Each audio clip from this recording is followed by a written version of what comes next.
Nawala na.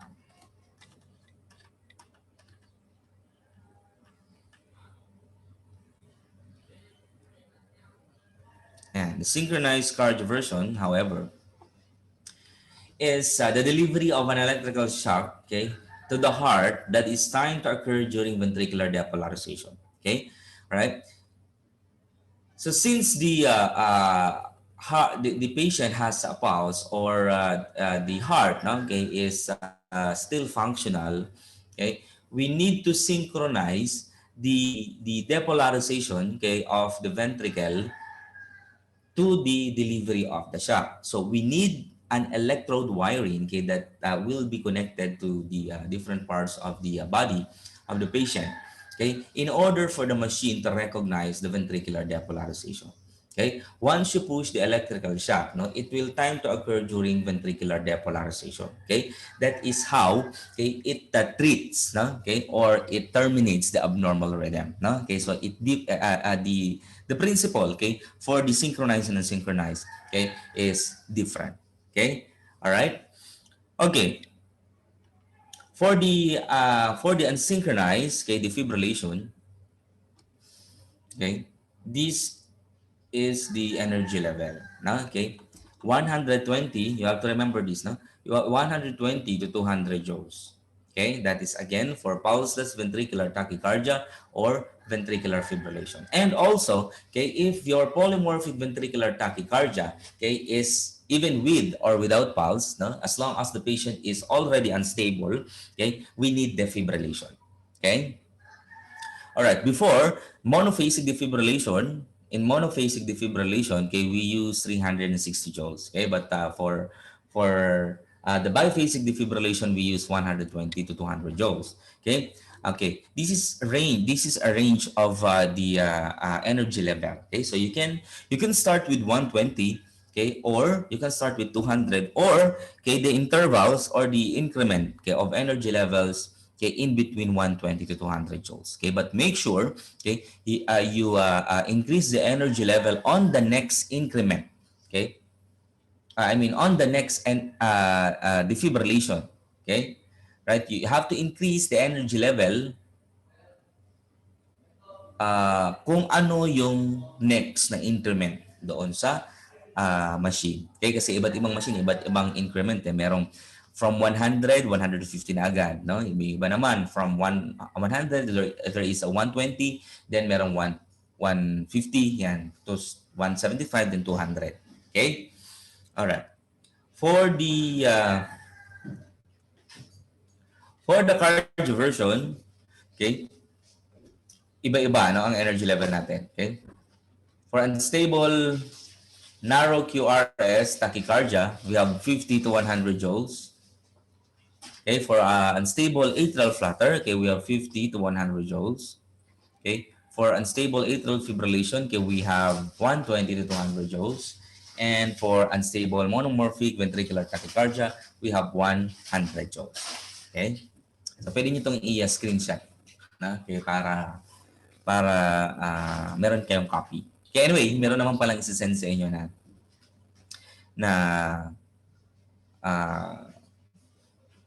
handouts, no? Okay, for your reference. Okay? All right? Okay. Now, for the procedure, okay, of the defibrillation, okay,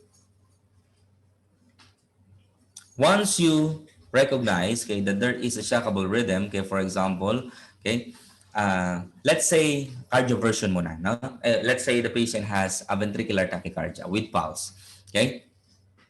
All right, so the indication or the indicated electrical therapy, okay, is the cardioversion, okay? Right, so we attach the pads, okay, to the patient's bare chest, okay? Or, kaya naman, if you are using the manual paddle, electrode wires. All right, again, if you are using the adhesive pads, no need to attach the patient or no need for another electrical ang tawag dito, electrode wirings, no? Okay, but in other institution naglalagay pa rin sila. Okay? Right? Okay. Once you recognize that there is a shockable rhythm, let's say for example, in this picture we have the ventricular tachycardia. Okay, we select the energy level. Okay, right. Once you push the select the energy or the energy select button, okay, there will be a window, okay, that will prompt no in the screen of the the defibrillator machine. No? Okay, ito yung nakikita nyo.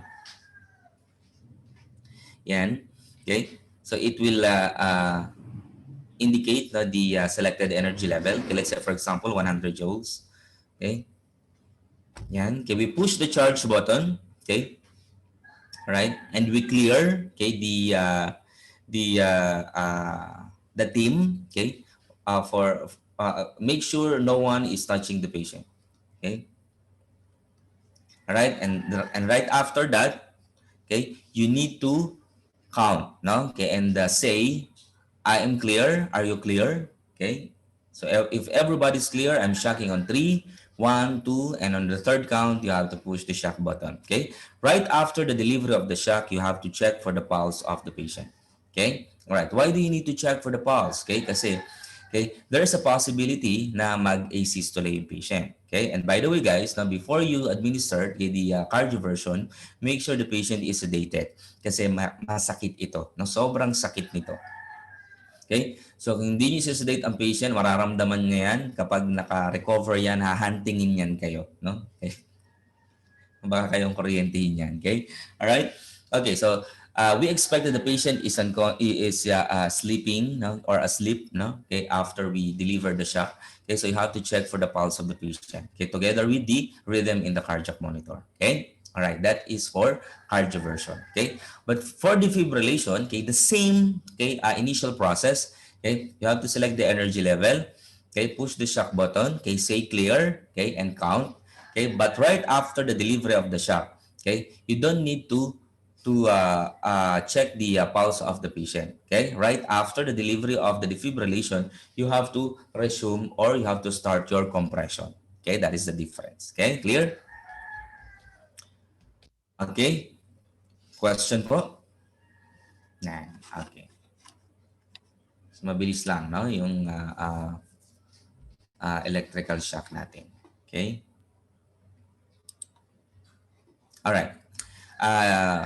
The next topic, okay, is the algorithm. Okay, algorithm, okay, is the step-by-step process, okay, that healthcare providers use, okay, for the management of dysrhythmias, no, okay, in ACLS, right? Okay, we have tachycardia with pulse algorithm, bradycardia with pulse algorithm, cardiac arrest algorithm. Okay, all right. This algorithm contains all the management, no? Okay, and assessment. Okay, so yun yung pinaka uh, cheat list natin, na? Okay? Parang yung management natin is uh,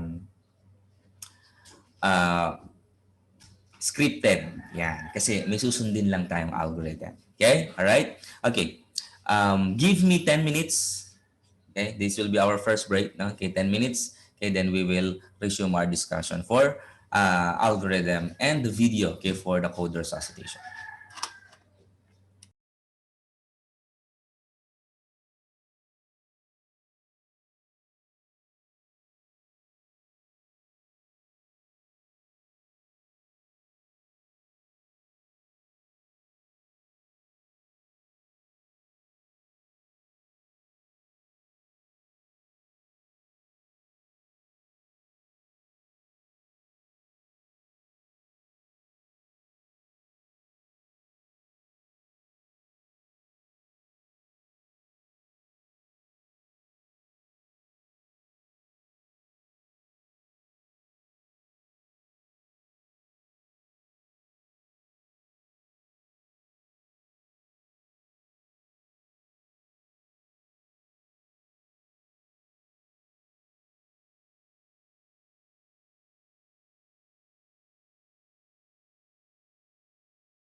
And we're back.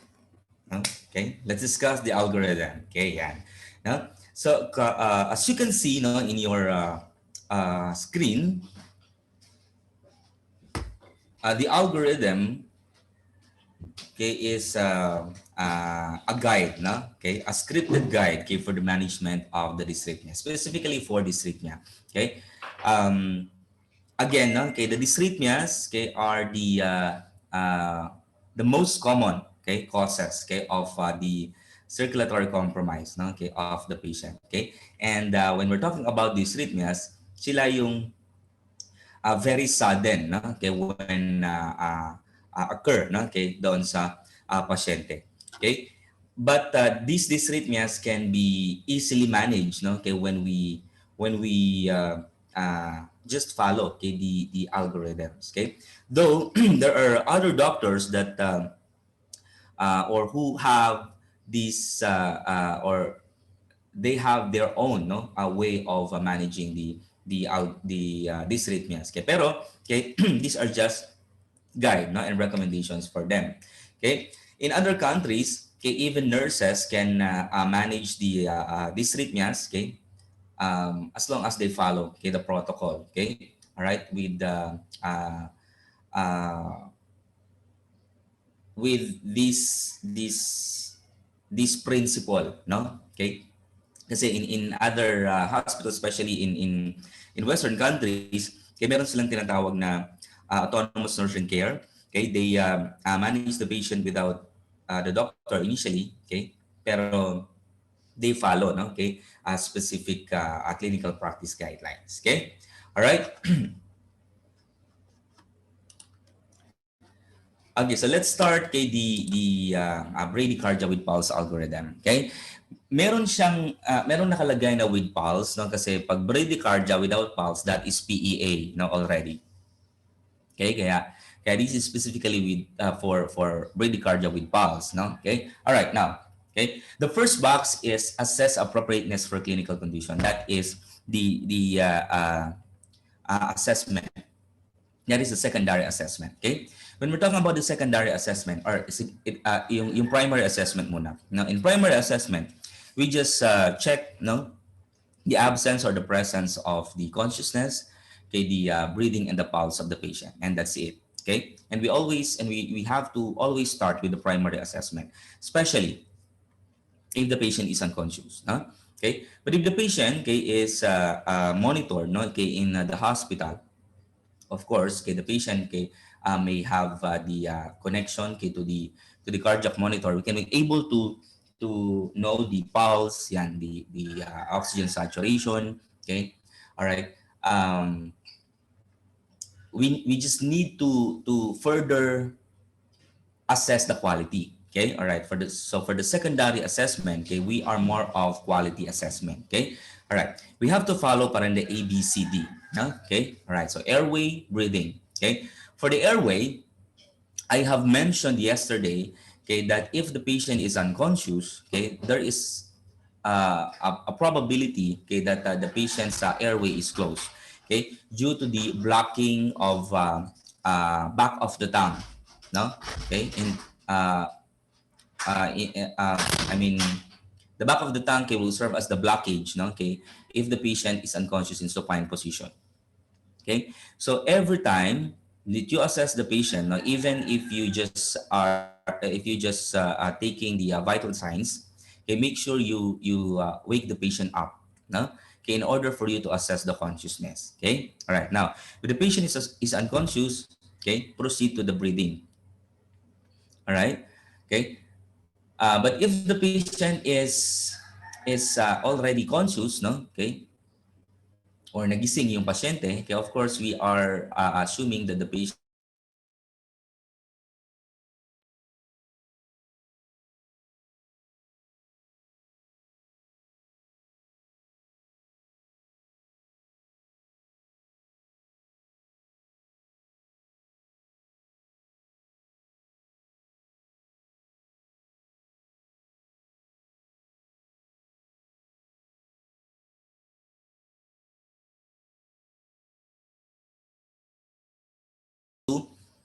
treat this underlying cause. Baka ito yung nag-cause ng circulatory compromise. So for example, we maintain the patent airway by positioning the patient, assist breathing if necessary, give oxygen therapy if the oxygen saturation is below normal.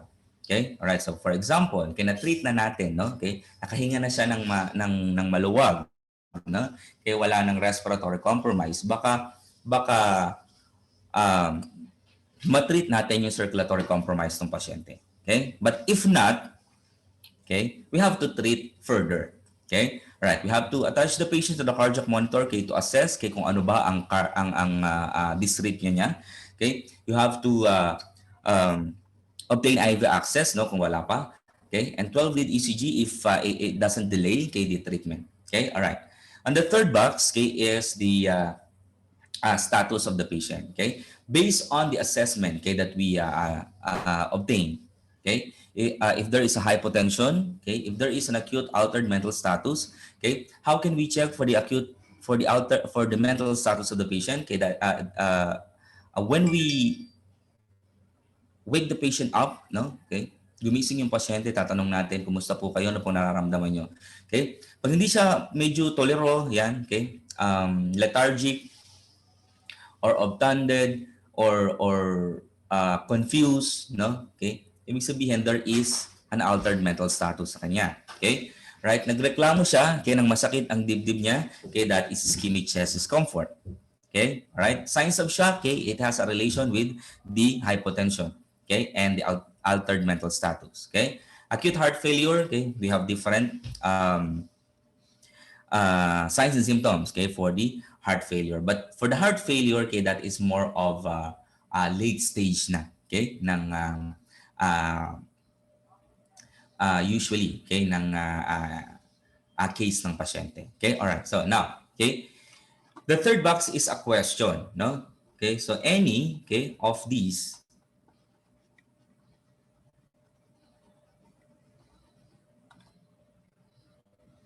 right, if the bradycardia is persistent, with any of these presentation, the answer is yes. Okay, so ito yon. Kaya may Y tayo. Right? Yes. Pero kung wala, kahit isa dyan, the answer is no. Okay? Right? So ibig sabihin, if the answer is no, the patient is still stable. Okay? We just monitor and observe the patient. Right? Okay, but if the answer is yes, kahit isa lang dyan, for example, may hypotension ng patient, a systolic blood pressure of 80 and below, the answer is yes, the patient is already unstable. Okay, so we have to give medication to increase the heart rate, and that is the atropine sulfate. Okay, all right, we've already discussed the atropine yesterday. Okay, all right, okay, again, if the atropine is not enough, to treat the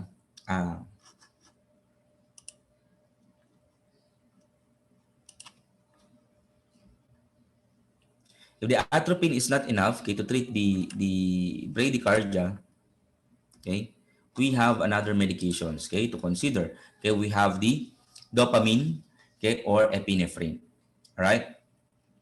The transcutaneous pacing is a temporary pacing, just like transvenous pacemaker, using a different machine, and that is done by the cardiologist. All right, so more advanced na yan, para sa kanila. Okay, all right, and of course we consider expert consultation and transvenous pacing. The insertion of transvenous pacing, if all of these medications are not enough to treat the bradycardia. Okay, clear? All right. So the bottom line is for the bradycardia, if the status of the patient is stable, we just monitor and observe. And if the status of the patient is unstable, we give medication, which is the atropine sulfate. Okay. All right. For the tachycardia with pulse algorithm naman, again, we need to assess the patient, and our clue, is the heart rate of more than 100, or specifically, more than 150, that this is for specifically for SVT and for the ventricular tachycardia. Okay, All right, the second box and the third box of the tachycardia algorithm, okay, is very similar, okay, with the third to the third box, no, to the second box and the third box of the bradycardia algorithm as well. Okay, all right. We assess the patient, okay, we treat the underlying cause, maintain the patent airway, give oxygen, okay, if indicated, okay, and we assess for the rhythm of the patient. Okay, third box, okay, we also assess the status, no? Okay? If the patient, okay, is unstable, okay, yes, no ang sagot. Okay? I've mentioned this already, no, a while ago. Okay? We administer synchronized cardioversion. Okay? With the specific energy level for specific dysrhythmia. All right.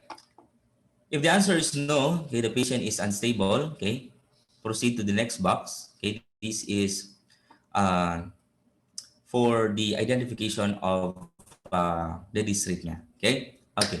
The tachydysrhythmia, okay, is categorized into two, the wide QRS and the narrow QRS. Take note of this. The wide QRS are only the VTACs, okay, polymorphic or monomorphic. Okay? The narrow QRS are the SVT, atrial fibrillation atrial flutter, okay, and rapid ventricular rate. Okay? So if there is a wide QRS daw, okay, yes ang sagot. Okay, proceed to this box. Okay, we give anti-dysrhythmia medication. Specifically, what medication? Procainamide or amiodarone.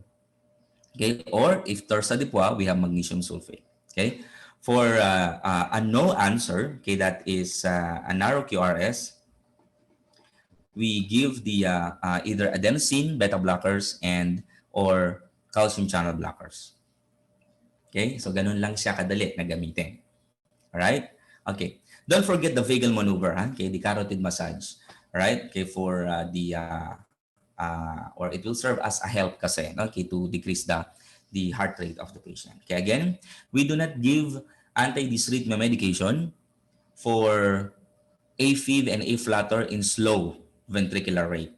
Okay? Kasi baka biglang bumagsak yung heart rate nila. Okay? All right. So these are just the considerations key for tachycardia with pulse algorithm. Okay? Ang medyo complicated is the cardiac arrest algorithm. Okay? For example, nawalan ng pulse kay yung pasyente. Okay? Of course, okay, we have to follow the bradycardia with pulse algorithm. I mean the cardiac arrest algorithm. Okay? All right. Okay. For example, let's have a scenario. No?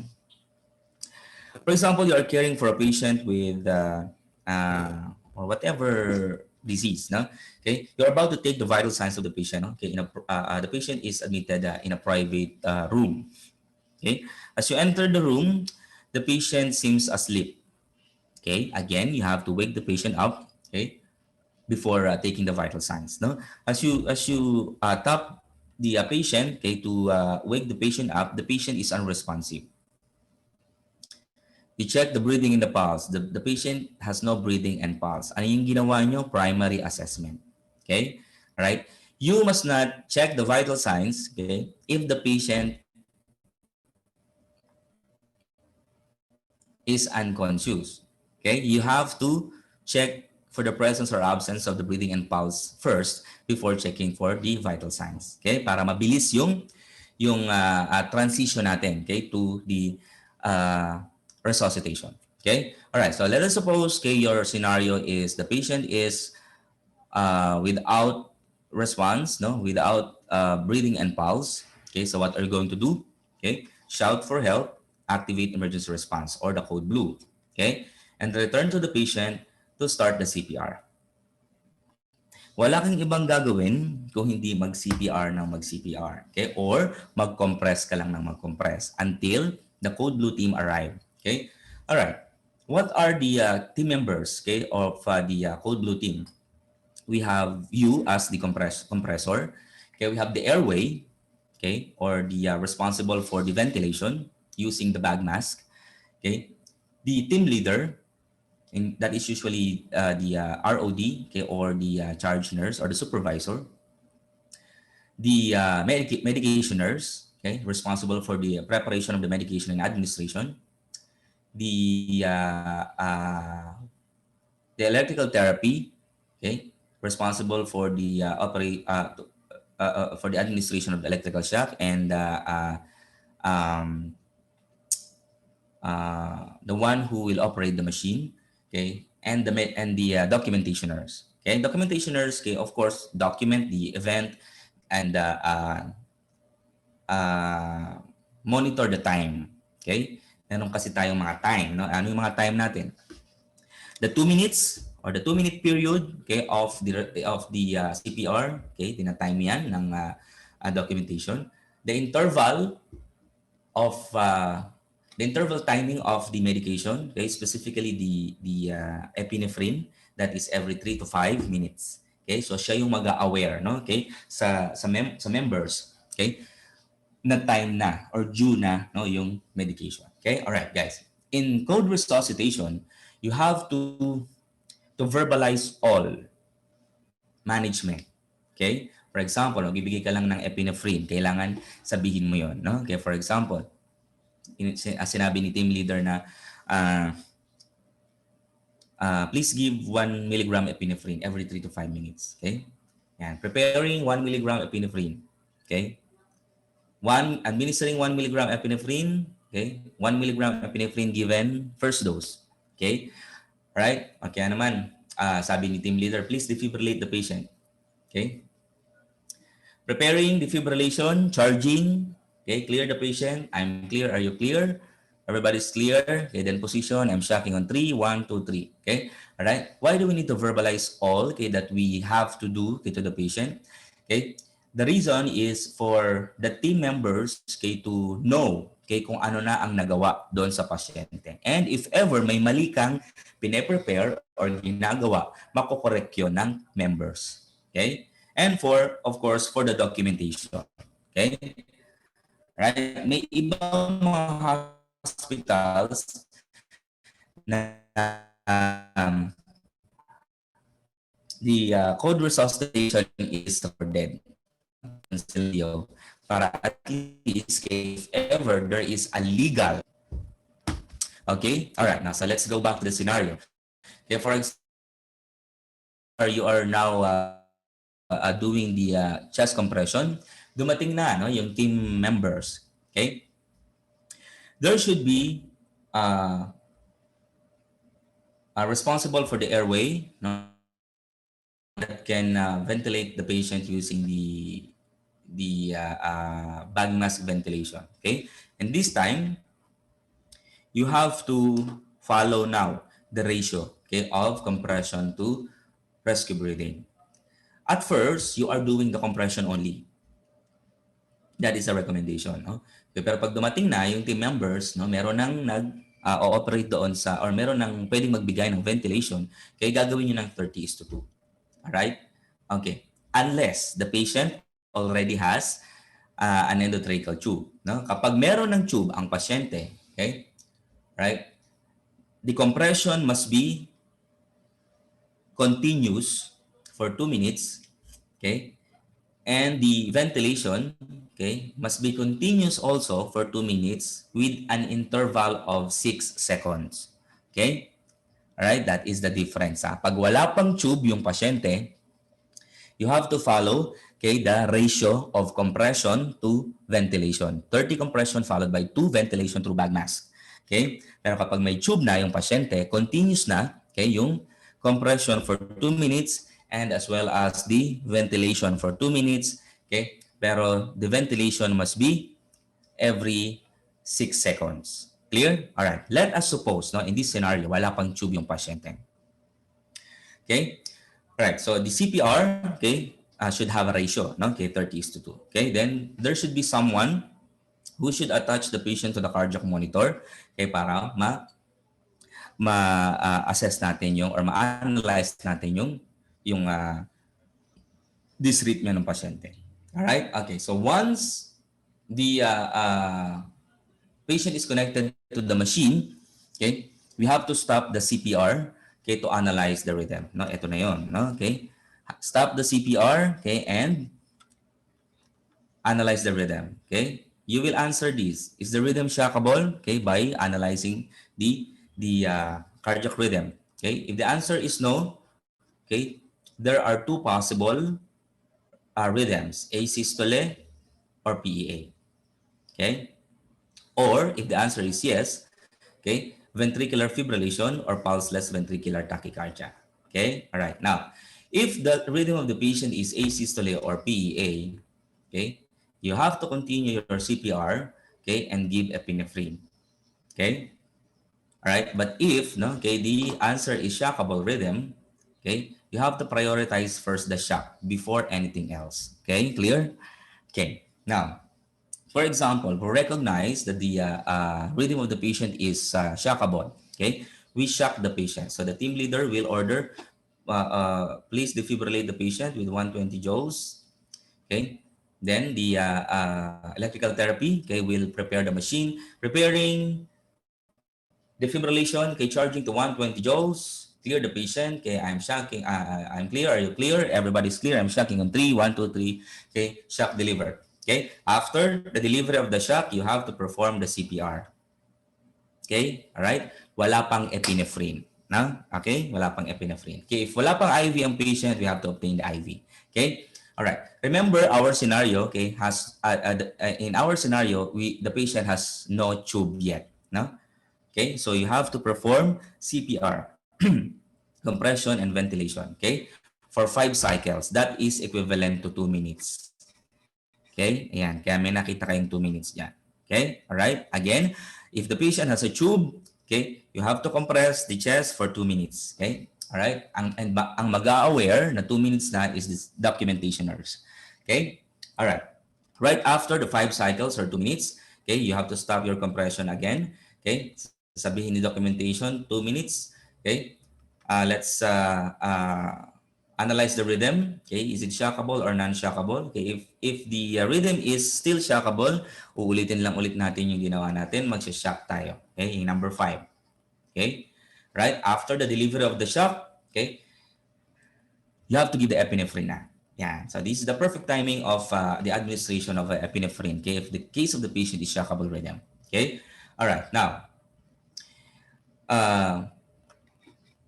You can consider advanced airway, no? Okay, in this time, okay? Pero make sure that you have to give priority to the compression, okay, or CPR. Okay, ibig sabihin, if the insertion of advanced airway or endotracheal tube can compromise the CPR, may iba kasi na pinapahinto yung CPR para makapag-intubate. Okay? If the advanced airway insertion can compromise the CPR, you have to defer. May motor.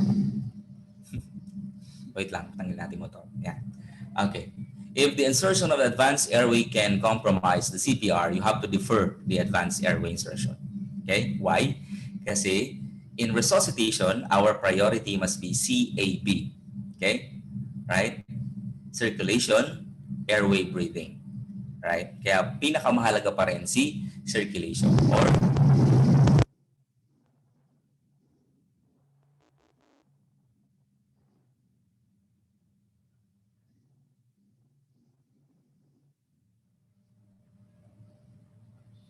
yan. Kaya pinakamahalaga pa rin si circulation. Okay. Now, let us suppose na we will defer kay the intubation. Kasi the perfect timing of the intubation is right after the regain or the return of spontaneous circulation. Okay? Sa oras daw na magka-pulse pa lang ang pasyente. Saka pa lang natin ipaprioritize ang intubation or airway and breathing. Okay? Alright. Now, we've already given the epinephrine. We defer the intubation. Okay? The 5 cycles or 2 minutes have passed. Okay? We have to stop the compression and check for the rhythm. Okay, if it's still shockable, we shock. If it's non-shockable, then that's a different story. Okay, but let us continue with a shockable rhythm. Okay, we shock the patient, and then we continue the CPR. Okay, all right. This time we've already given 3 shocks. Okay, that is considered to be refractory shockable rhythm. Okay, so an amiodarone, 300 milligram, okay, is reasonable, okay, to help the termination of the shockable rhythm. Okay, so we give amiodarone 300 milligrams. Okay, after 2 minutes again or 5 cycles of CPR, okay, sundan lang natin yung arrow. Dadaan siya sa 6, no? Ito na siya. Right? We will analyze again the shockable rhythm, if it's shockable or non-shockable. Kung shockable pa rin, paulit-ulit lang natin siyang gagawin. Okay? Ganun lang siya, no? Alright? Parang cycle siya. Okay? Right. But no, if the rhythm is not shockable anymore, okay, we proceed to this box. Okay? All right. So magtatanong dito, no? Okay, yung 12, yung box number 12. If no signs of return of spontaneous circulation, okay, go to 10 or 11. Okay? So magtatanong ka dito, okay? Do we have a pulse? Okay? So you always check for the pulse. Okay? Especially if our case is pulseless ventricular tachycardia. Okay? Kung wala pang pulse, you go to 10 and or 11. Okay? Ibig sabihin, CCPR ka ulit, then paulit-ulit mo lang siyang gagawin. Okay?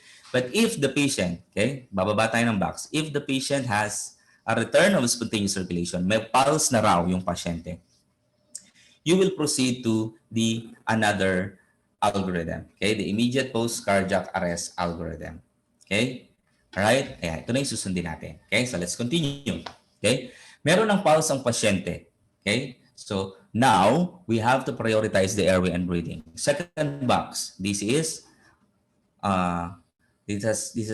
has something to do, okay, with the airway and breathing. Okay, we maintain oxygen saturation of 94%.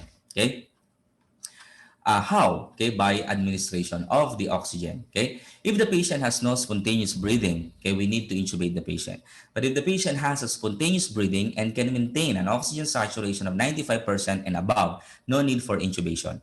Okay, may nangyayaring ganyan, but very rare. Okay, kasi most of the time, okay, when the patient has a when patient regains spontaneous circulation, walang spontaneous breathing. Okay? Lalong-lalo na kung natagalan, no, yung CPR. But, no, okay, if the CPR is or the resuscitation is immediately, okay, given, there is a chance na after the return of spontaneous circulation, meron pa siyang spontaneous breathing. All right? Okay. So this time, intubate na natin yung patient. Okay? While someone is doing the intubation, okay, proceed to the circulation. Okay? You should check for the blood pressure. Okay? If the blood pressure is very low, okay, or hypotensive ang patient, okay, we give vasopressor. Ano yung mga vasopressor natin? We have the epinephrine, okay? We have the dopamine or we have the norepinephrine.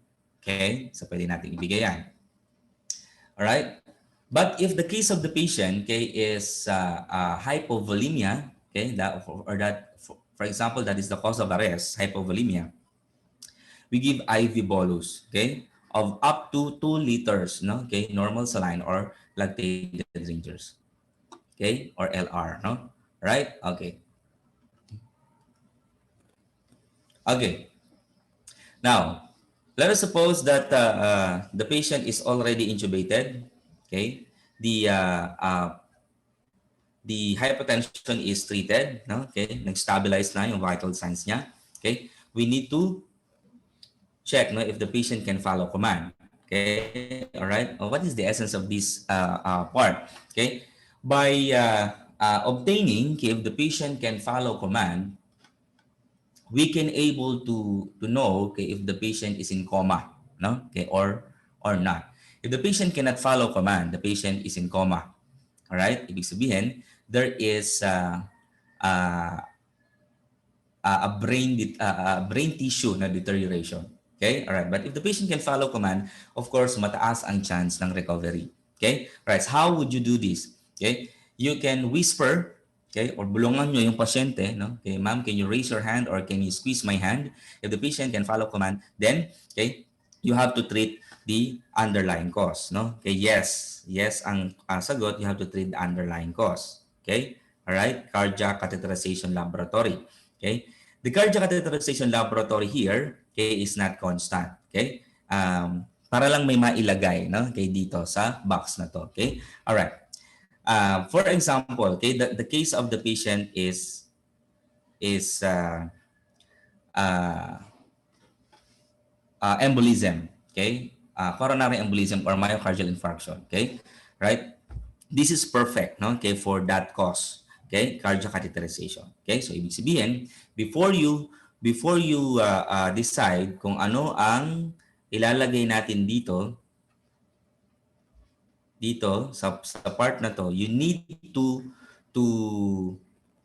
uh, you need to know, okay, the reversible causes of cardiac arrest. Okay, for example, okay, right, these are the reversible causes of cardiac arrest. Okay, all right. Okay, you must facilitate all the diagnostics, no, and laboratory tests. Okay, for example, nakapag-laboratory test ka. Okay, electrolyte. Okay, then you found out that the cause of arrest is electrolyte imbalance. Na andyan yan, no? Hyperkalemia or other electrolyte imbalance. Okay? Alright, so ang ilalagay mo dito, okay, dito sa box na to, okay, or ang gagawin natin dito, okay, is the administration of electrolyte supplement or IV electrolytes. Okay? Alright. For example, nakapag ECG ka, okay, and you found out that there is a myocardial infarction. So ang gagawin nating treatment here, okay, is the ano tawag dito? Reperfusion therapy, okay, or PCI, right? For example, nakapag X-ray, pina-X-ray mo ang pasyente, okay? Right? You found out that there is a tension pneumothorax, okay? Then, okay, the management is thoracentesis, okay? All right? So this box has something to do, okay, with how you treat, no, the underlying cause. All right? Okay, now, balik tayo dito sa follow command. If the patient cannot follow command, the patient is in coma, all right? We need to induce hypothermia. Okay? Inducing hypothermia, okay, can slow down the deterioration of the brain tissue. All right? Okay. The video that I will show you, okay, later, okay, will have a brief explanation, okay, of inducing hypothermia. Okay? All right. Now, if we've already done this, okay, we need to transfer the patient to the critical care unit. Okay? Or may iba naman na if once the vital signs becomes stable, okay, doon na nila tinitreat, no, yung underlying cause, okay, sa critical care. Alright? Okay? So tapos na yung magiging role natin, okay, for the resuscitation. Okay? Kasi kapag nag-advance critical care na, sila na yung magmo-monitor doon. Alright? Okay, now, I'm going to play a video from the American Heart Association. Okay, this is a code resuscitation, okay, with team approach principle. Okay, so this is a perfect guide, okay, for